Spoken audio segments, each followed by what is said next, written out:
नमस्कार बिहार और नमस्कार बिहार के सभी उन भाई बहन से। और मैं एक बिहारी हूँ, मुझे गर्व है कि मैं बिहार में से हूँ। मैं मुंबई में रहता हूँ, अभी जॉब करता हूँ।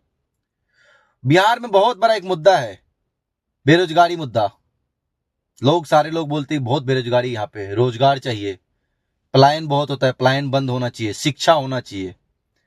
मैं भाई सबसे कहना चाहता हूँ, जितने लोग बाहर हमारे काम करते, दिल्ली मुंबई शहर में 15,000 12,000 10,000 की नौकरी करते हैं, उनसे सब एक बात कहना चाहता हूँ कि हम जिस हिसाब से वोट गिराने गांव जाते हैं उस हिसाब से कभी बिहार की बदलाव नहीं होगी। बिहार में कईयों मुख्यमंत्री बदल के, कईयों नेता बदल के, कभी बिहार की बदलाव नहीं। क्यों मालूम है? इस बदलाव ना होने का कारण आप हो, सिर्फ और सिर्फ आप, हम हैं, बिहार की जनता है। बिहार की सरकार खराब नहीं, बिहार की जनता खराब है। आप बोलोगे क्यों? अभी विधानसभा इलेक्शन हुआ है 6 तारीख को, पहले चरण की हो चुकी है इलेक्शन। उसमें बहुत सारे पत्रकारों ने पूछा कि बिहार में किसकी सरकार होनी चाहिए। कोई बोलते कि आरजेडी की सरकार, ललटेन आना चाहिए, कोई बोलते कि मोदी जी आने चाहिए, कोई बोलते कि नीतीश आना चाहिए, कोई बोलते कि नहीं जनसुराज आना चाहिए, इस बार नई पार्टी है। रे भाई, किसी पार्टी कोई तुम्हारा काम नहीं करेगा।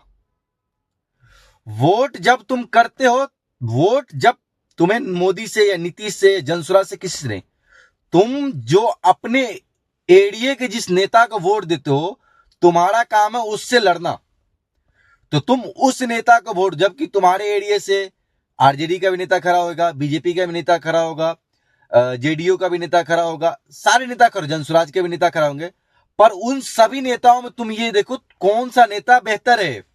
ये नहीं कि मोदी अच्छा है तो मोदी के नाम पर वोट देंगे, नीतीश है तो नीतीश के नाम पर वोट दें, प्रशांत किशोर अच्छा है तो जनसुराज को वोट देंगे। नहीं, आप वोट उसे दो जो आपके एरिया में काम कर सके, और अगर वो काम ना करे तो आप उनसे लड़ सके। जो आपके एरिया में आता जाता हो, आपके एरिया को जानता हो, ऐसे लोगों को वोट दो और फिर उनसे लड़ो। ठीक।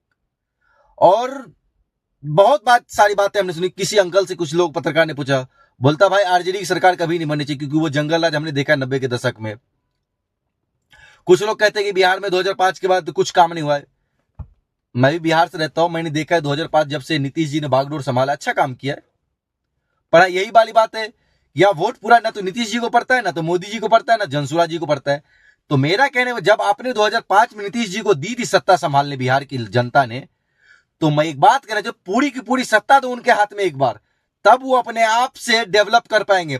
आधे वोट आरजेडी को पड़ता है, आधे इसको पड़ता है, फिर आधे सरकार इनकी बनती है। इसमें क्या होता है, विपक्ष में जो बैठा रहता है ना, वो कभी भी बिहार का या किसी भी स्टेट का भला नहीं होने देता। क्यों? अगर वो भला होने दिया, अगर मान लो नीतीश जी आज बिहार में शिक्षा कर देते, नीतीश जी बिहार में रोजगार दे देते, भाई फिर आरजेडी को कौन पहचानता। इसलिए वो लोग विपक्ष में बैठ के हमेशा एक भी काम नहीं होने देते। इसलिए आप जिस पार्टी को वोट दो, किसी एक पार्टी को वोट दो, 5 साल दो भाई, 5 साल एक पार्टी को वोट दो, उसे जिताओ। और जिस प्रकार आप दिल्ली से गांव जाकर वोट देते हो, मुंबई से गांव जाकर वोट देते हो, उसी प्रकार जब आप गांव जाते हो 10 दिन के लिए, आप अपनी सरकार को, अपनी नेता को खींचो घर से। कहां है भाई, इलेक्शन के 6 महीने, इलेक्शन के साल भर तुमने काम क्यों नहीं किया? पूरी गांव एक हो जाओ भाई। जब किसी पार्टी को वोट देने के लिए कैसे बोलते हो कि हम यादव है तो हम आरजेडी को वोट देंगे, भाई सही, पूरी यादव, पूरी ब्राह्मण, जितने भी है धर्म, हिंदू, सभी मिल जाओ और जाके उस नेता को पकड़ो। भाई काम करना है तुझे, क्या हो गया, साल भर काम कर, अनशन पे बैठो। ऐसा करोगे तभी बिहार की बदलाव होगी। भाई ये जाति धर्म में बंटने से कुछ नहीं हो सकता है। आज देखो मोदी जी ने देश को कहां से कहां पहुंचा दिया। इसी प्रकार बिहार एक पिछड़ा राज्य आज भी बना हुआ। क्यों? हमें कहीं ना कहीं हमने गलती कर, जातिवाद में आज बटे हुए। जब देखो भारत देश के सभी लोगों ने मिलकर उनको वोट दिया, 11-16 से उनकी सत्ता बैठे, तीसरी बार प्रधानमंत्री बने हैं, और कितनी आगे देश को। इसी प्रकार किसी एक नेता को बनाओ और पूरी बहुमत के साथ सरकार बनाना, और पूरी बहुमत के साथ सरकार बनाना, दोनों में बहुत फर्क होता है। अब मान लो अभी 243 सीट में जीते, लड़ रही है सरकार। अगर किसी एक पार्टी ने 243 में से कोई अगर 112 122 जीत तो जाएंगे।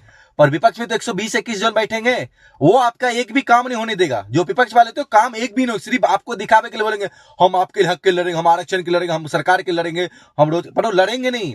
वो आपके सामने बोलेंगे, पीछे जाके गुलगुलाएंगे। इसलिए किसी एक पार्टी को, अच्छे पार्टी को सपोर्ट करो और उससे लड़ो, तभी बिहार की भलाई हो सकती है। और हम सभी उन भाइयों से कहें जो मुंबई दिल्ली जाते हैं वोट देने के लिए, जो मुंबई दिल्ली में रहते हैं, नौकरी करते हैं 10-12 हजार की, भाई नौकरी जब बिहार में भी रोजगार हो तब भी आप मुंबई दिल्ली आओगे काम करने, क्योंकि हर किसी का अपना अपना शौक होता है। अभी देखो लोग बोलते हैं मुंबई में बहुत रोजगार, मुंबई में जो रहने वाले लोग अमेरिका जाते, दुबई जाते नौकरी करने, वो अपनी अपनी बात है भाई, जहां जाकर नौकरी हो। हाँ, पर बिहार में रोजगार होना चाहिए भाई। हमारे जो भाई को दिल्ली मुंबई नहीं आना है, जिसको गुजरात नहीं जाना है, वह बिहार में रहकर नौकरी, पर बिहार में रोजगार होना चाहिए, इसके लिए हम भी समर्थक करते, चाहे कोई भी पार्टी, हमारी पार्टी के खिलाफ होते। हाँ, पर आप ऐसी पार्टी को चुनना जो आपके लड़े, आपके लिए, घर के लिए लड़े, आपकी समाज के लिए लड़े, ना कि वो किसी तीसरे के लिए लड़े। ऐसे पार्टी कभी मत चुनना। हमारी बात आपको कैसी लगी, कमेंट में अपनी राय जरूर दे। जय हिंद, जय भारत।